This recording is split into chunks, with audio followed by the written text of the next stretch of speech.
जैसा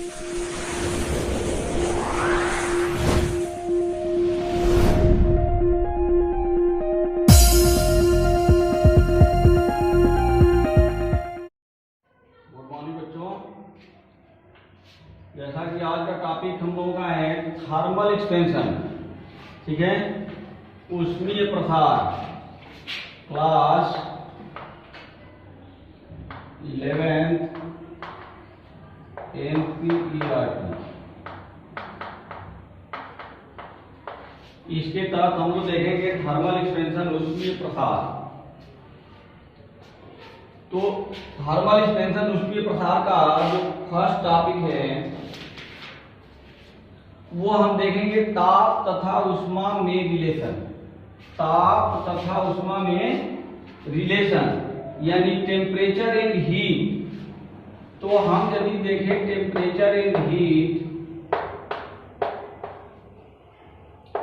temperature and heat, तो हम क्या देखते हैं, यदि किसी भी वस्तु को हीट हम क्या करें, हीटिंग करें यानी गर्म करें, तो उसका टेम्परेचर क्या होता है, बढ़ता है इन जनरल, ठीक है। इट मीन्स कि जहां ताप बढ़ता है या ताप घटता है, ठीक है, ताप बढ़ भी सकता है और ताप घट भी सकता है। इन दोनों चीजों को हम किस रूप में देखेंगे, हीट के रूप में देखेंगे, ठीक है ना। यानी यदि किसी वस्तु का ताप बढ़ रहा है या ताप घट रहा है, इट मीन्स कि उसमें हीट, वस्तु में हीट इंसर्ट हो रही है या हीट उससे प्रोड्यूस हो रही है, बाहर जा रही है, ड्रॉप हो रही है, ठीक है। ये तापांतर, यदि दो वस्तु हैं, दोनों वस्तु को हम एक दूसरे से कनेक्ट कर दें, एक हीटअप है और दूसरा कोल्ड अवस्था में स्टेट में है, तो उन दोनों के बीच में कनेक्टिविटी होने पर ताप का अंतर होने लगता है, यानी तापांतर क्रिएट है इन बिटवीन बोथ थिंग्स, जो कि एक हाई टेम्परेचर पर है और एक लो टेम्परेचर पर है। वहां टेम्परेचर अप से डाउन की तरफ आने लगेगा, ठीक है ना। अप से डाउन की तरफ तब तक आएगा जब तक कि दोनों का टेम्परेचर इक्वलाइज ना हो जाए, यानी साम्य में ना हो जाए। तो इट मीन्स कि हमारा हीट फ्लो होता है। इट मीन्स हमारे कहने का मतलब ये है कि heat flows up temperature to down temperature up to equilibrium state, यानी साम्यावस्था तक। जब तक दोनों का टेम्परेचर साम्य ना हो जाए, स्थिर ना हो जाए, एक बराबर ना हो जाए, तब तक ये टेम्परेचर हाई से लो के तरफ क्या होगा, जाता रहेगा, ठीक है ना। इस एग्जांपल को हम देख सकते हैं। सपोज करें यहाँ एक हमने पार्ट ले लिया, इस पार्ट में पहले से सपोज ये मान लीजिए यहाँ हम कुछ गर्म पानी रख दिए। क्या रख दें, हम पानी रख दिए जिसका टेम्परेचर है 25 सेंटीग्रेड, 25 सेंटीग्रेड टेम्परेचर है।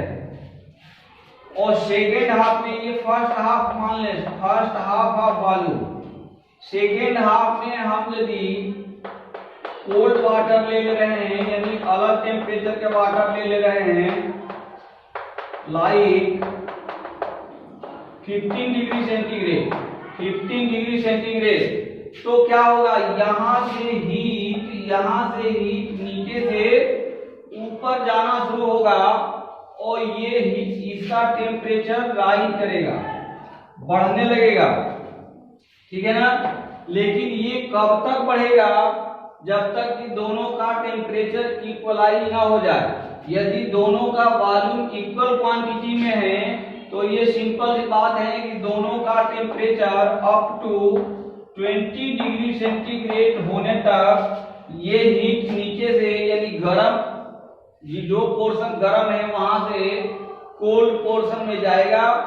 20 डिग्री होते होते ये क्या करेगा, टेम्परेचर का जो तापांतर है यानी T1 माइनस T2 वो हो जाएगा इक्वल टू 0। ये इक्विलिब्रियम स्टेट में आ जाएगा, साम्य अवस्था में आ जाएगा। ठीक है ना। तो इस तरह से हम देख रहे हैं कि ये जो thermal and heat, temperature and जो हीट है, ये दोनों हीट को हम देख सकते हैं, महसूस कर सकते हैं किस फॉर्म में, टेम्परेचर फॉर्म में, टेम्परेचर के फॉर्म में। ठीक है ना। किसी भी वस्तु को यदि हम हीट प्रोड्यूस करते हैं, हीट देते हैं, प्रोड्यूस नहीं करते हैं, हीट देते हैं, देन उस वस्तु का टेम्परेचर क्या होता है, बढ़ने लगता है।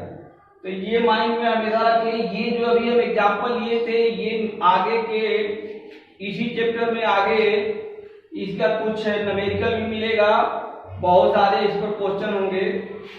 इस टॉपिक को और डिटेल से हम देखेंगे। हम अभी इस एग्जांपल को इसलिए लिए कि टेम्परेचर एंड हीट के बीच में relation in between temperature and heat हम लोग समझ सके। ठीक है ना। तो बोथ आर क्या है, एक दूसरे के पूरक हैं। टेम्परेचर और हीट दोनों एक दूसरे के कॉम्प्लीमेंट्री है, पूरक हैं। ठीक है। नाउ नेक्स्ट हम अब देखेंगे गैसों के भौतिक गुण। इस चैप्टर यानी इस टॉपिक के तहत ही हम देखेंगे some physical property of gases, कि गैस में यदि हम टेम्परेचर बढ़ा रहे हैं या टेम्परेचर घटा रहे हैं तो क्या रिलेशन मिल रहा है। ठीक है ना। तो ये सम प्रॉपर्टी ऑफ गैसेस देखेंगे। तो ये सम प्रॉपर्टी ऑफ गैसेस के तहत our next topic is some property of gas, physical property of gas, physical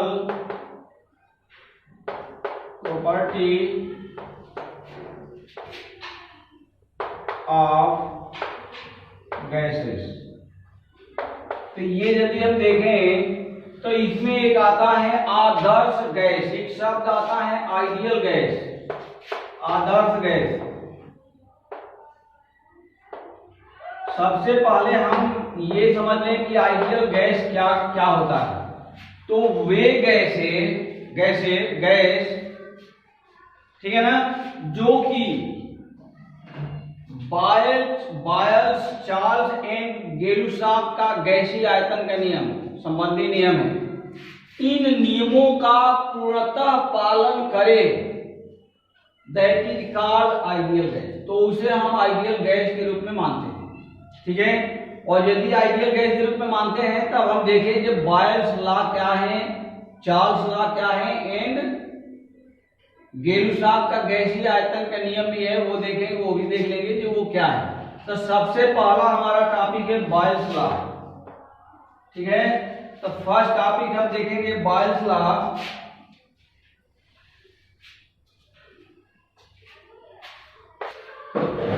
हो गया।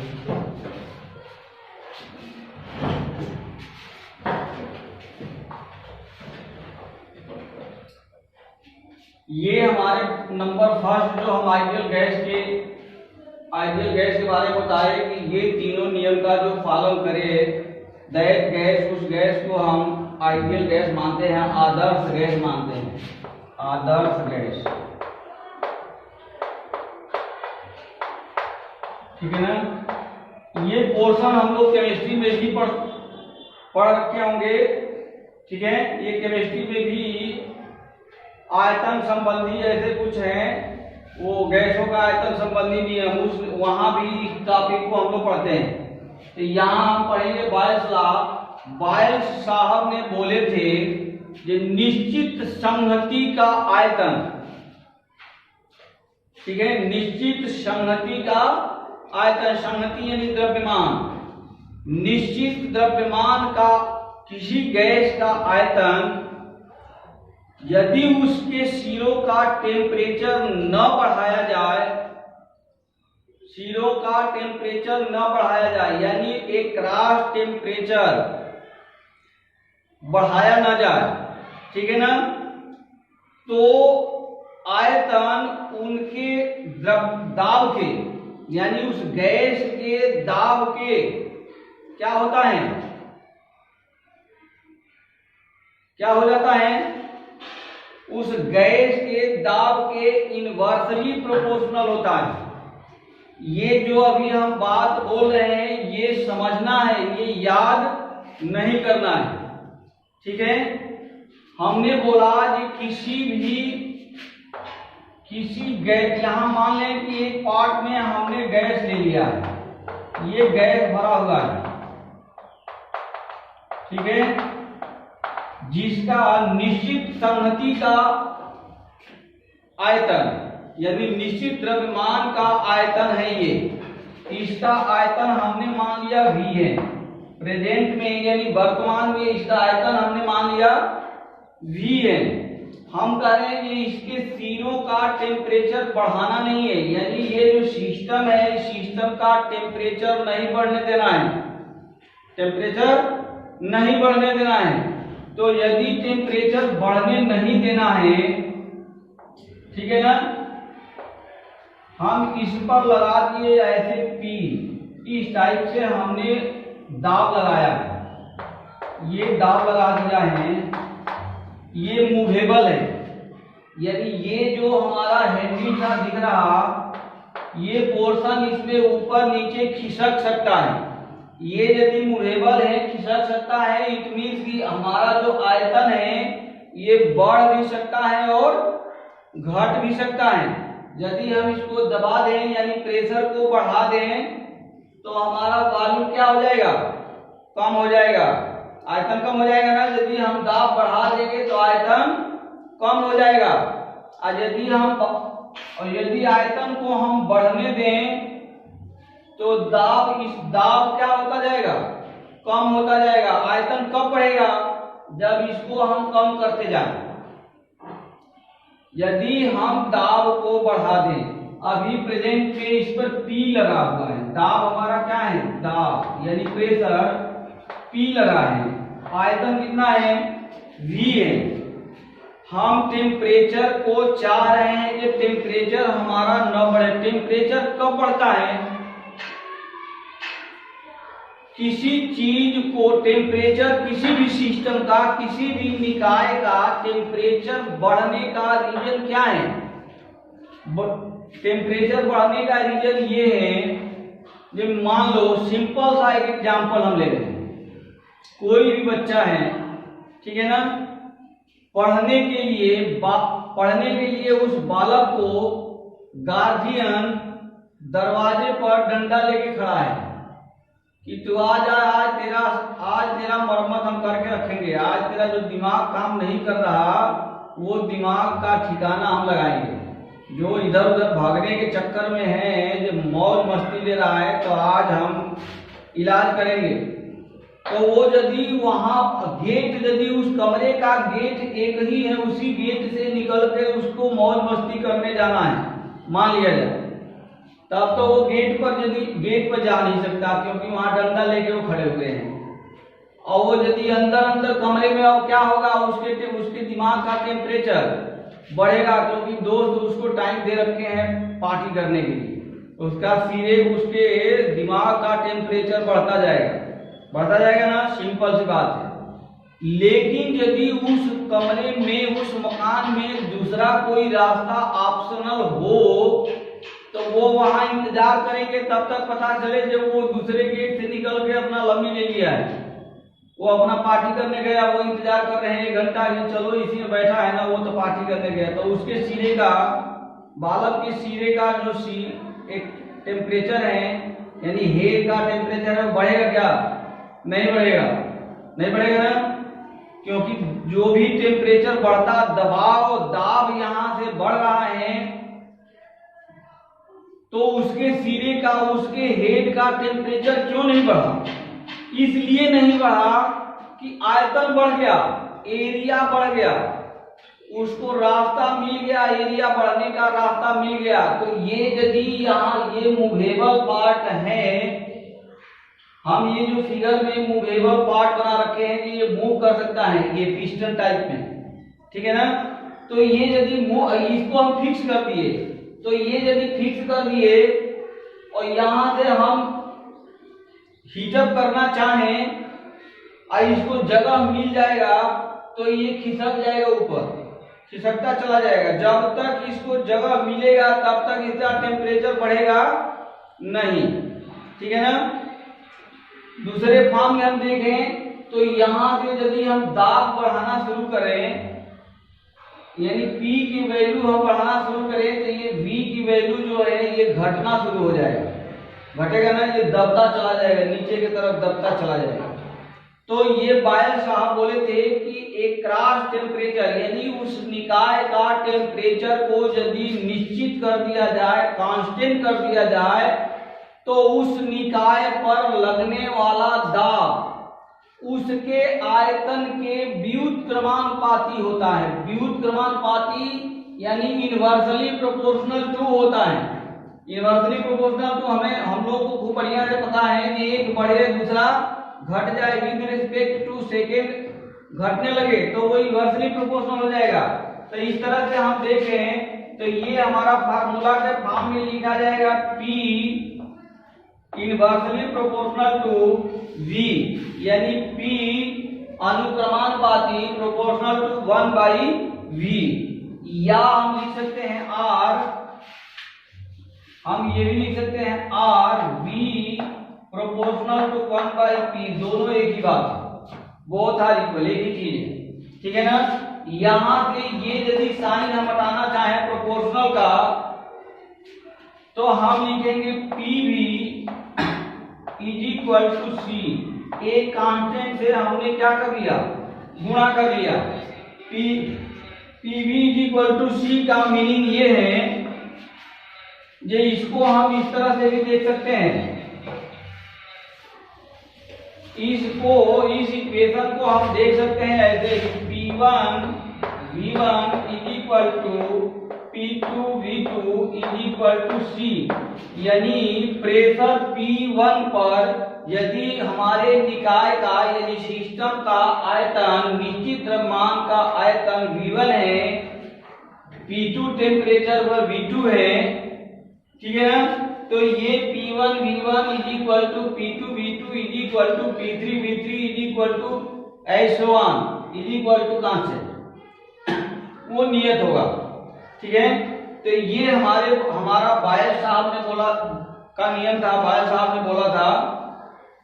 नाउ नेक्स्ट हमारा है चार्ल्स का नियम। तो ये बायल का नियम हम लोग अच्छी तरह से समझ लिए। चार्ल्स का नियम में भी कुछ नहीं है। चार्ल्स साहब बोले थे जो वहां देखो, वहां टेम्परेचर को तो सही रखा गया, प्रेशर को तो मूवेबल किया गया, वो कर दिए, टेम्परेचर वॉल्यूम को कांस्टेंट कर दिए। ये ध्यान रखना, जब बायल साहब के नियम में टेम्परेचर नियत था, यानी टेम्परेचर में कोई बदलाव नहीं होना था।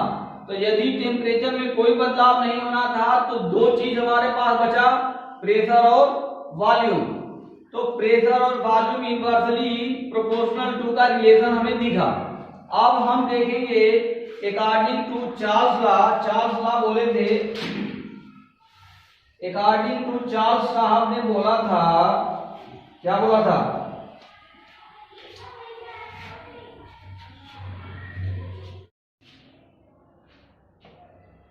तो ये चार्ल्स लॉ हम देखें, अभी हम बायल्स लॉ देख लिए थे। बायल्स लॉ में हमने क्या देखा था कि टेम्परेचर को कांस्टेंट किया गया था, ठीक है ना। ये बायल्स लॉ में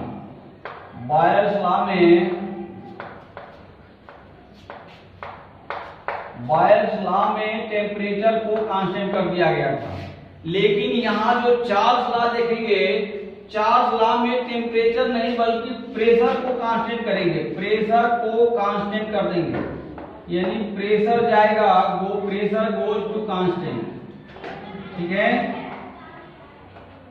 तो प्रेशर को यदि हम कांस्टेंट करें तो ये सिंपल सी बात है, सीधा सीधा ये हमारा यदि कोई सिस्टम है जिसमें हम कुछ गैस भरे हुए हैं, ऑलरेडी गैस हमने भर दिया है, यहाँ प्रेशर को कांस्टेंट करने के लिए ये हम पिस्टन लगा के हमने छोड़ दिया। ये प्रेशर हमारा कांस्टेंट काम करेगा। यदि पिस्टन पर हम प्रेशर बढ़ा नहीं रहे हैं, घटा नहीं रहे हैं, तो ये हमारा प्रेशर क्या करेगा, कांस्टेंट प्रेशर काम करेगा।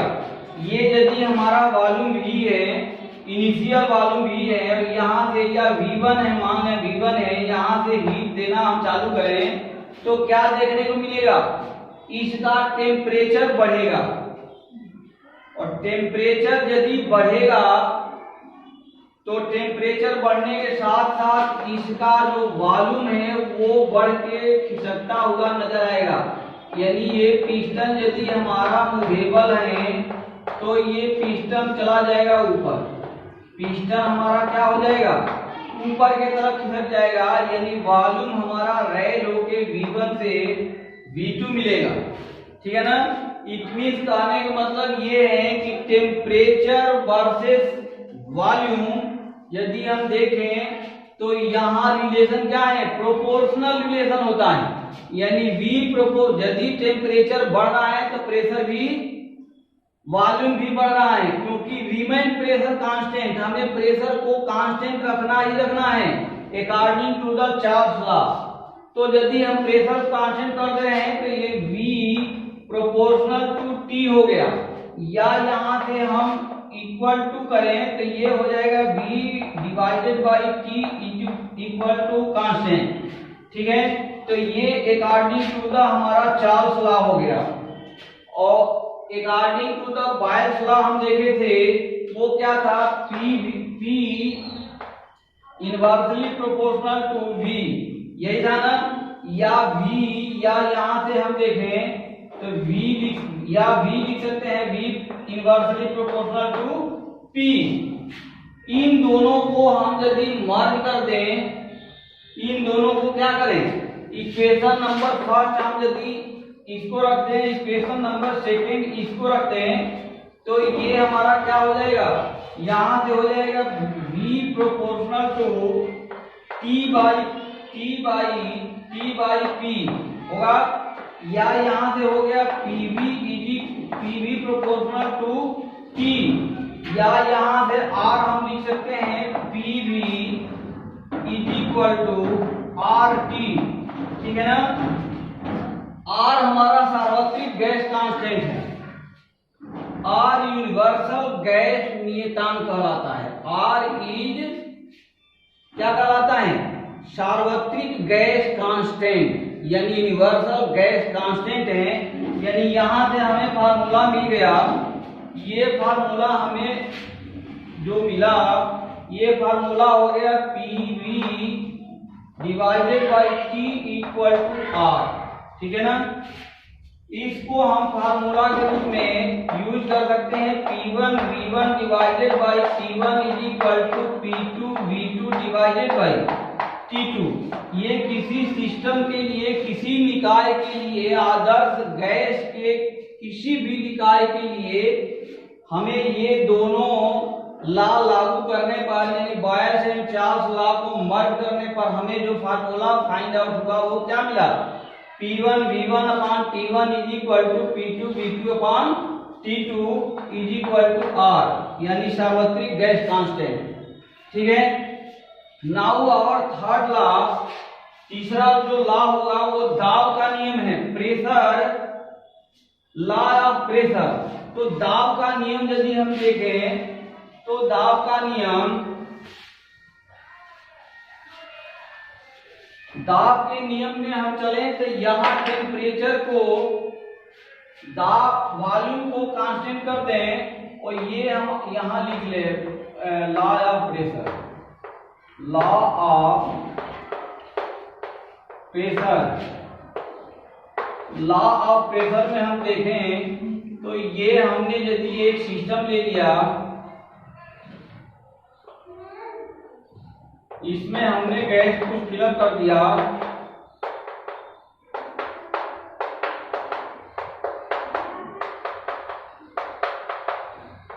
यहाँ मूवेबल हमने पिस्टन लगाया, मूवेबल पिस्टन लगा दिया। यहाँ प्रेशर हमने मान लिया क्या है, इनिशियल प्रेशर P0 है। अब ये यदि इनिशियल प्रेशर P0 है, वॉल्यूम को कांस्टेंट करना है। यहाँ क्या करना है, वॉल्यूम को कांस्टेंट करना है। लॉ या प्रेशर दो चीज बायस लॉ हम देख चुके हैं। बायस लॉ में टेम्परेचर को हमने कांस्टेंट कर दिया था, ठीक है ना। चार्ल्स लॉ में हमने किसको कांस्टेंट किया, वॉल्यूम को कांस्टेंट किया विद रेस्पेक्ट टू टेम्परेचर हमने देखा। लेकिन यहां हम देखेंगे प्रेशर, दाब के नियम में कि प्रेशर किस तरह से डिपेंड करता है। ये हम यहां से हीट यदि देना शुरू करें, रिमेन वॉल्यूम कांस्टेंट, यहाँ भी हम रिमेन वॉल्यूम कांस्टेंट चलेंगे, यानी आयतन में कोई परिवर्तन नहीं होना चाहिए। तो यहाँ सपोज करें कि इनिशियल टेम्परेचर T0 है। यदि हम हीट नहीं दे रहे हैं, उस समय टेम्परेचर हमारे गैस का T0 है, प्रेशर P0 है, ठीक है ना। अब हम यहाँ से टेम्परेचर यदि यहाँ से हीट प्रोड्यूस कर रहे हैं, दे रहे हैं, तो इसका वॉल्यूम बढ़ना चाहेगा।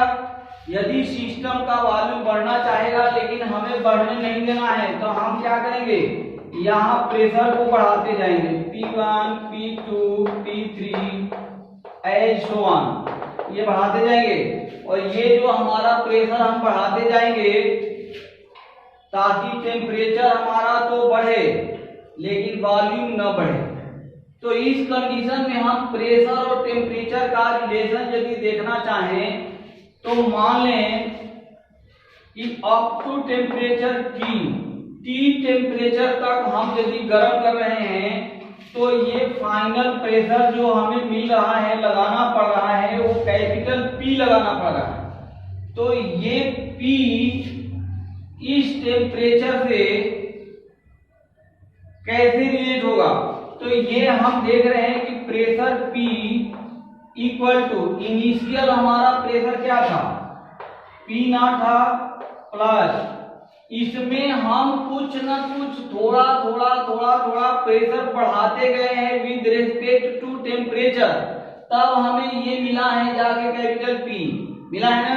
तो ये होगा P0 multiply by beta multiply by small t, where beta is equal to क्या है, ये दाब गुणांक है, यानी प्रेशर कोएफिशिएंट है, ठीक है ना, जिसका वैल्यू होता है 1/273। तो इसकी वैल्यू यदि हम 273 पुटअप कर दें तो ये हो गया P0 प्लस 1 ये हो गया फिर again P0 T divided by 273। Clear है। और ये यदि क्लियर है तो यहां से हम 273 plus T divided by 273 into P0 लिख सकते हैं ना, जहां की ये 273 प्लस T जो हमारा वैल्यू है ये परम ताप निकल गया। ये हम कहते हैं परम ताप, यानी सेल्सियस से केल्विन में टेम्परेचर, ठीक है ना। तो ये हमारा हो गया कैपिटल T, यानी P इक्वल टू हमें मिला capital T P0 divided by T0। ये 273 क्या है, 273 यानी इनिशियल टेम्परेचर है, 0 सेंटीग्रेड का टेम्परेचर है in kelvin, in the value of kelvin. तो केल्विन में जो हम टेम्परेचर फाइंड आउट करते हैं उसमें Celsius plus 273 is equal to kelvin. तो ये 273 को हम T0 लिखेंगे, इनिशियल टेम्परेचर। तो यहाँ से यदि हम देखें तो ये रिलेशन हमें मिल रहा है P capital P divided by T is equal to P0 divided by T0 is equal to constant is equal to C, ये मिल गया। ये मिला ना, तो ये जो फाइंड आउट हुआ P divided by T is equal to P not divided by T not is equal to C। इससे हमें क्या मिल रहा है, इससे हमें रिलेशन मिल रहा है कि P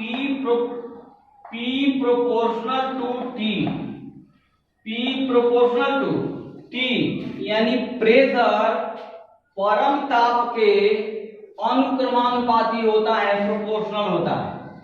जो भी दाब हमारे सिस्टम पर कार्य करता है वो उस सिस्टम के परम ताप के, प्रेजेंट या फ्यूचर के परम ताप के प्रोपोर्शनल होता है, अनुक्रमानुपाती होता है। क्लियर है?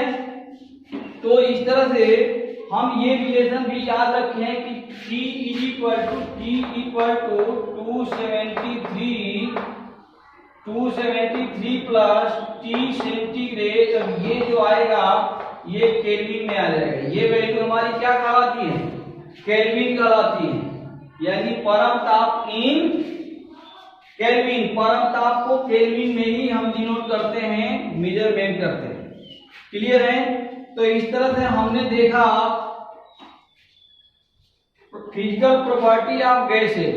नाउ नेक्स्ट टॉपिक हमारा होगा ठोस का ऊष्मीय प्रसार, यानी कोई सॉलिड वस्तु है उसमें हीट हम देंगे तो उसका एक्सपेंशन, उस हीट का एक्सपेंशन किस फॉर्म में हमें दिखेगा ठोस में, वो हम नेक्स्ट टॉपिक में देखेंगे।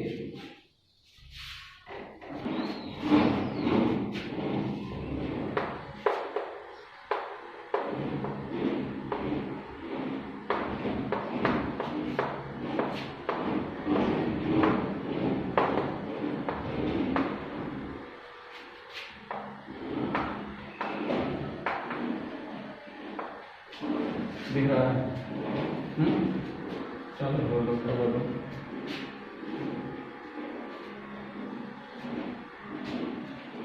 तो now next topic will B thermal expansion of solid.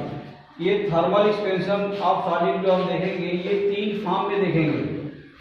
ठोस का जो आकृति होती है उसका फर्स्ट जो फिजिकल पार्ट है, मैंने फिजिकल जो मेजरमेंट है वो हम रेखा में करते हैं, ठीक है ना। सेकेंड यदि हम देखना चाहते हैं तो फिर उसका क्षेत्र देखते हैं, यानी एरिया देखते हैं। थर्ड हम जो बात करेंगे फाइनली तो वो वॉल्यूम देखते हैं। तो हम ये जो थर्मल एक्सपेंशन देखेंगे, थर्मल एक्सपेंशन ऑफ सॉलिड, ये तीनों फॉर्म में देखेंगे कि लीनियर फॉर्म में क्या है, एरिया के फॉर्म में क्या है एंड वॉल्यूमेट्रिक एक्सपेंशन क्या है। तो हम अभी सबसे फर्स्ट यदि देखें तो वो लीनियर देखेंगे। तो लीनियर एक्सपेंशन ऑफ सॉलिड यदि देखें, लीनियर एक्सपेंशन ऑफ सॉलिड यदि देखना चाहें तो लीनियर एक्सपेंशन के लिए हम देखें कि सपोज करें कि ये हमारा एक कोई किसी मेटल का रॉड है, ठीक है ना, जिसका प्रारंभिक लंबाई यानी इनिशियल लेंथ यदि हम L मान लेते हैं, initial length of the rod if we suppose capital L यदि हम माने, तो इसको क्या करना है, ये जो कैपिटल L है ये किस टेम्परेचर पर है, 0 सेंटीग्रेड टेम्परेचर पर है। ये जो प्रारंभिक हमने जो माना वो 0 सेंटीग्रेड टेम्परेचर पर हमने माना। यदि हम इसके एक क्रॉस टेम्परेचर बढ़ाएं, यदि इसको कहीं से हम हीटअप करें, गर्म करें, तो हीट करने पर इसका लेंथ में हम सबको पता है क्या होता है, लेंथ में वृद्धि होगी। यानी लेंथ में यदि ये वृद्धि होके और वो जो वृद्धि आ रही है वो यदि वृद्धि हम इसको डेल्टा एल मान लें, ठीक है। तो ये जो डेल्टा एल की वृद्धि हम माने, ठीक है ना, तो ये डेल्टा एल की वृद्धि किन किन बातों पर निर्भर करता है, डिपेंड है, ये हमें देखना है, ठीक। तो सपोज करें कि डेल्टा एल हमारा निर्भर करेगा किसके ऊपर, इनिशियल लंबाई के ऊपर डिपेंड करेगा। जो इनिशियल लंबाई हम यदि बहुत कम रख रहे हैं तो हम गर्म करेंगे थोड़ा सा वृद्धि होगा, बहुत माइनर एक्सपेंशन होगा। बहुत ज्यादा यदि रॉड को लंबा कर दें तो उसका एक्सपेंशन भी ज्यादा होगा। यानी हमारा जो इनिशियल लंबाई है इससे डायरेक्टली प्रोपोर्शनल होता है चेंज इन लेंथ, जो लेंथ में चेंज होगा। ये हमारा प्रोपोर्शनल होगा कैपिटल एल के, ठीक है ना, यानी इनिशियल लंबाई के। नाउ सेकेंड हम देखें तो हम स्टार्टिंग में बोले थे कि हीट अप करेंगे इस रॉड को तो टेम्परेचर राइज करेगा, ठीक है ना। तो टेम्परेचर यदि राइज करेगा तो हम देख रहे हैं कि टेम्परेचर के भी ये अनुक्रमानुपाती है, यानी प्रोपोर्शनल है, ठीक है। नाउ थर्ड यदि हम देखें तो थर्ड क्या हो सकता है, थर्ड क्या हो सकता है, ये जो एल आया, अच्छा यहाँ जो टेम्परेचर देख रहे हैं ना, टेम्परेचर जो हम लिखे टी, ये टी को टी ना माने, इनिशियल जो लेंथ है एल, इसका टेम्परेचर तो कुछ ना कुछ होगा।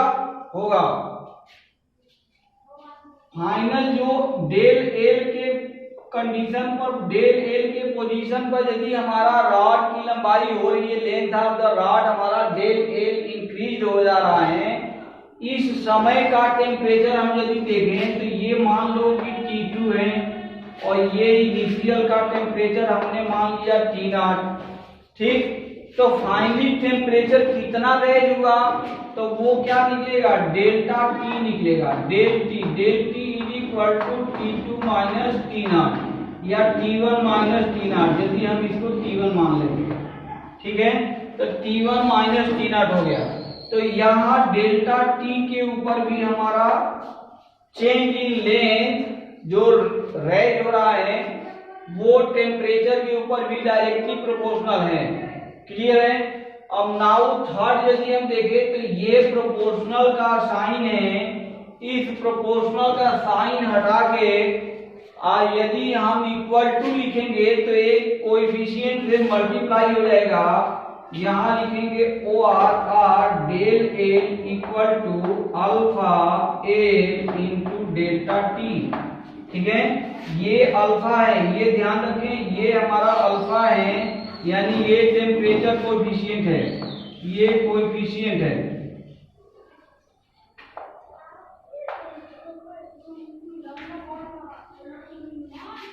वेयर, इसको ऐसे लिख लो, where alpha is equal to linear temperature coefficient, linear temperature coefficient, ठीक है। रेखीय ताप गुणांक, ये अल्फा हमारा यहाँ जो हम इक्वल टू में लेके आए तो ये हमारा रेखीय ताप गुणांक है, लीनियर टेम्परेचर कोएफिशिएंट है। यहाँ से हम लीनियर टेम्परेचर कोएफिशिएंट को फाइंड आउट कर सकते हैं, del L divided by original length into temperature difference, ठीक है। तो यहाँ से हम ये निकाल सकते हैं और इसको डिफाइन कर सकते हैं, इसको ऐसे डिफाइन कर सकते हैं कि it is the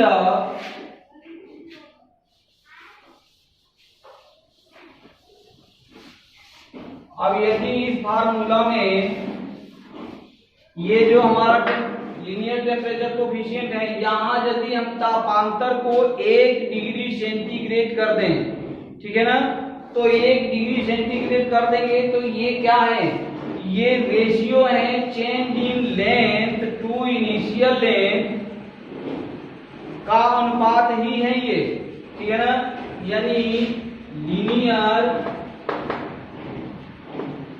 temperature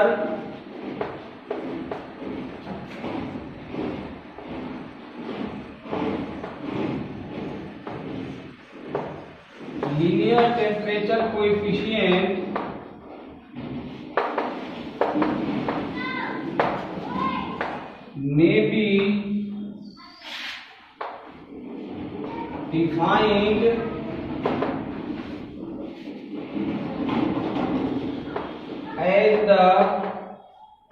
ratio of change in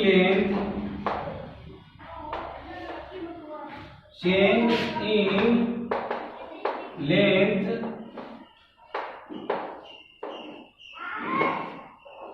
to the original length to the initial length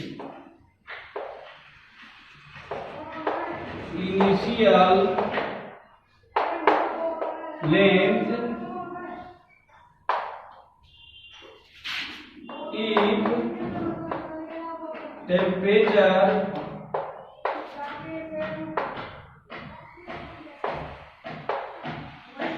raised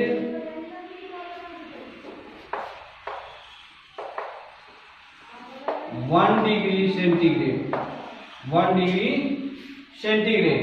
तो ये हमारा एक रेशियो है जो लीनियर टेम्परेचर कोएफिशिएंट हमने माना है, अल्फा से डिनोट किया है।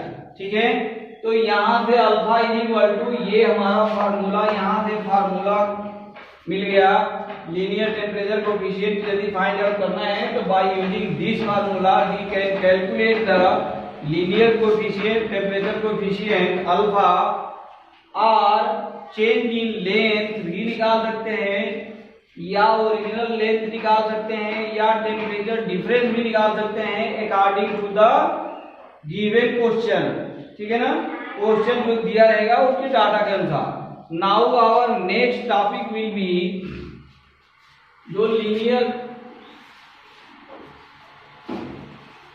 एक्सपेंशन टेम्परेचर एक्सपेंशन हम देख रहे थे, अब हम देखेंगे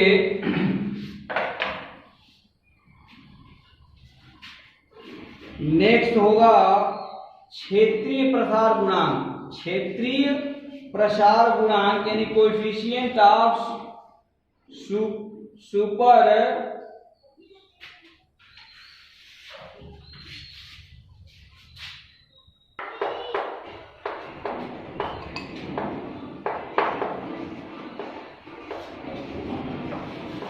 ठीक है।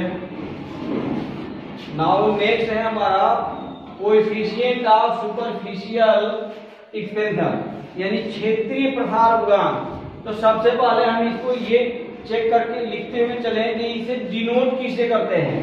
यहां हम लिख रहे हैं it is denoted by beta, यानी जो हमारा कोएफिशिएंट ऑफ सुपरफिशियल एक्सपेंशन है, लीनियर एक्सपेंशन में हम देखे थे उसका कोएफिशिएंट क्या था, अल्फा था।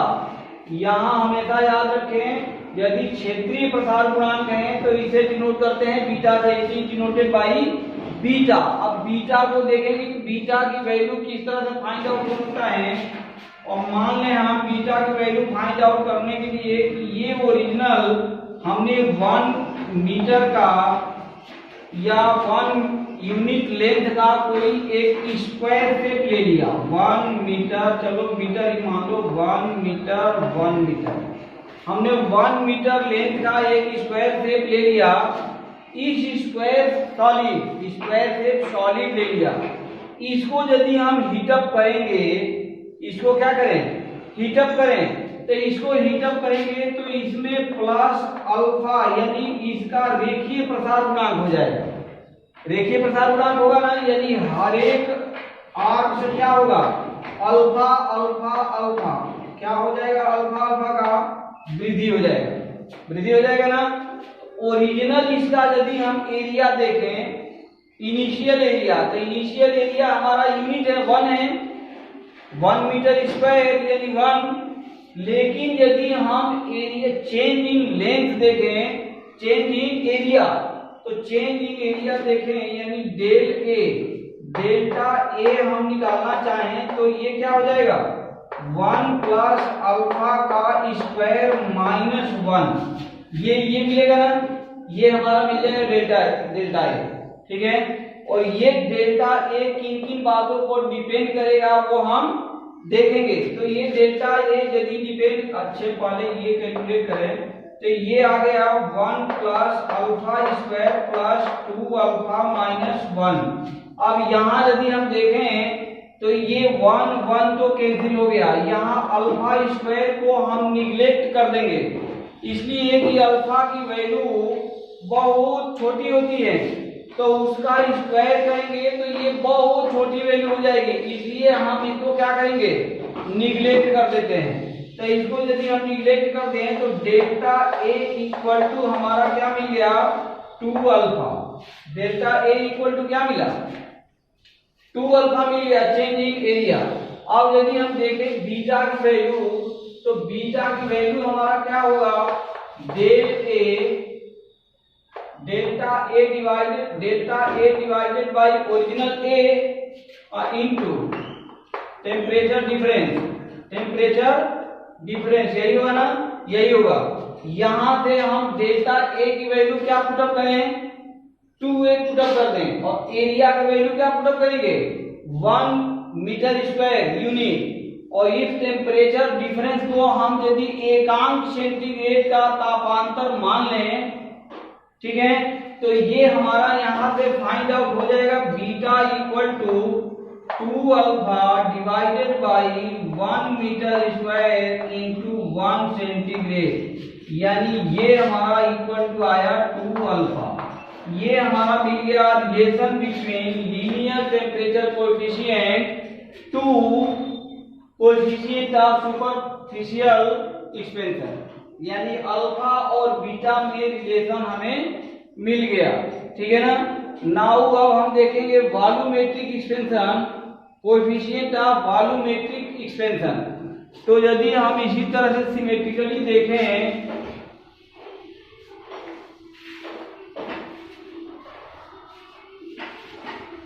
तो सिमिलरली ये मिल जाएगा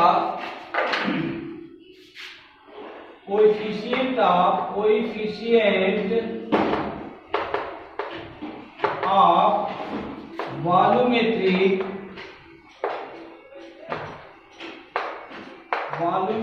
एक्सपेंशन।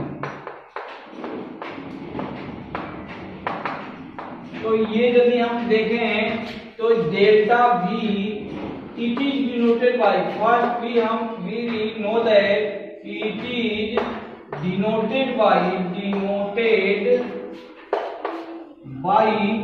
गामा, इसे हम गामा से डिनोट करते हैं, ठीक है ना।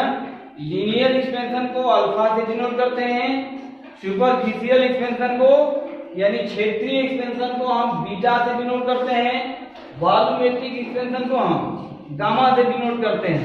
ये गामा की वैल्यू फाइंड आउट करने के लिए हम देखें तो रिलेशन वही है, gamma is equal to delta V divided by V into delta T, ठीक है ना।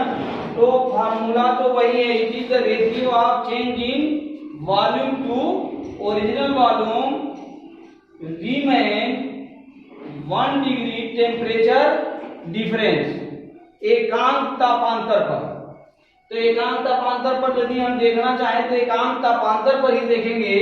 अब यहाँ जो हमारा जो शेप ऑफ द सॉलिड होगा वो शेप ऑफ द सॉलिड कैसा हो जाएगा, क्यूब और क्यूबाइड, क्यूब के फॉर्म में हम मान लेते हैं कि हमारा सॉलिड अब क्यूब के फॉर्म में है। तो क्यूब के फॉर्म में है तो ये यदि ओरिजिनल हम 1 मीटर मान लें, 1 मीटर, यहाँ भी 1 मीटर, तो टेम्परेचर डिफरेंस पर, एकांक टेम्परेचर डिफरेंस पर जो यहाँ लीनियर एक्सपेंशन आएगा वो plus alpha plus alpha plus alpha ये आ जाएगा। तो इस तरह से हम चेंज इन वॉल्यूम निकालें, चेंज इन वॉल्यूम यानी डेल्टा V निकालें तो क्या मिल जाएगा, 1 प्लस अल्फा का क्यूब, और 1 प्लस अल्फा का क्यूब हम देखना चाहें तो ये आ जाएगा 1 प्लस अल्फा का क्यूब प्लस यहाँ क्या आएगा 3 अल्फा प्लस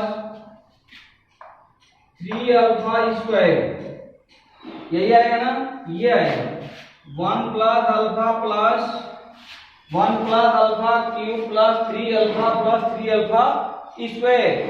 यहाँ भी हम अल्फा स्क्वायर या अल्फा क्यूब को क्या करेंगे, निगलेक्ट मान के चलेंगे, क्योंकि जो छोटी वैल्यू का स्क्वायर है या क्यूब है वो बहुत माइनर वैल्यू हो जाएगा, इसलिए हम इसको निग्लेक्ट करेंगे, नगण्य मान लेंगे, छोड़ देंगे।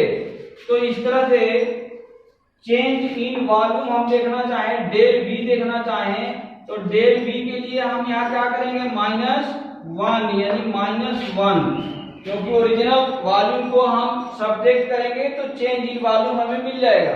तो यहाँ से ये 1 कैंसिल होगा, यानी डेल वी हमें क्या मिला, 3 अल्फा मिला, ठीक है ना। नाउ गामा इक्वल टू हम यदि लिखें तो डेल्टा वी की वैल्यू हो गया 3 alpha divided by volume 1 multiply by 1 degree centigrade, ये 1 मीटर क्यूब लिख सकते हैं, यानी ये आ गया गामा इक्वल टू 3 अल्फा, ठीक है। तो ये हमारा रिलेशन मिल गया in between linear temperature coefficient to the volumetric temperature coefficient alpha and gamma में, ठीक है। इस तरह से यदि हम देखें तो अल्फा संबंध है, यानी alpha ratio beta ratio gamma, ये हमारा हो जाएगा 1:2:3, यानी ये हमेशा याद रखें, alpha ratio beta ratio gamma ये मिलेगा 1:2:3। तो ये मोस्ट इंपॉर्टेंट रिलेशन है फॉर दिस चैप्टर, ठोस का रेखीय ठोस प्रसार में, ठोस का ऊष्मीय प्रसार में, ठीक है ना, यानी थर्मल एक्सपेंशन ऑफ सॉलिड के केस में ये हमारा जो रिलेशन है मोस्ट इंपॉर्टेंट रिलेशन है। Now next last topic will B thermal expansion of liquid, जो कि हम नेक्स्ट टर्म पर देख लेंगे कि लिक्विड में ये थर्मल एक्सपेंशन कैसे होता है, और ये बेसिक कंसेप्ट है किसका, जो आगे का मैकेनिकल पोर्शन से रिलेटेड जो भी चैप्टर हम लोग पढ़ेंगे, लाइक एज इंजन वगैरह का डिफरेंट टाइप ऑफ प्रोसेस, ठीक है, adiabatic process, thermal process, constant volume process, बहुत सारे प्रोसेस चलते हैं, पॉलीट्रॉपिक प्रोसेस, तो उन सब चैप्टर का यानी उन सब टॉपिक का ये बेसिक कंसेप्ट है। तो ये कंसेप्ट आज ये टॉपिक यहीं हम समाप्त करते हैं। ये टॉपिक समझने में ये वीडियो यदि आसान सा साबित हो तो कृपया इसे सबका साथ, सबका विकास के साथ साथ सारे बच्चों का विकास हो, इसलिए लाइक, सब्सक्राइब और शेयर करना अवश्य न भूलें। साथ ही इस टॉपिक को समझने में कहीं भी कोई भी दिक्कत हो तो कृपया कमेंट्स बॉक्स में कमेंट अवश्य दें, ताकि नेक्स्ट वीडियो में उसका समाधान किया जा सके। Thank you very much. जय हिंद, जय भारत।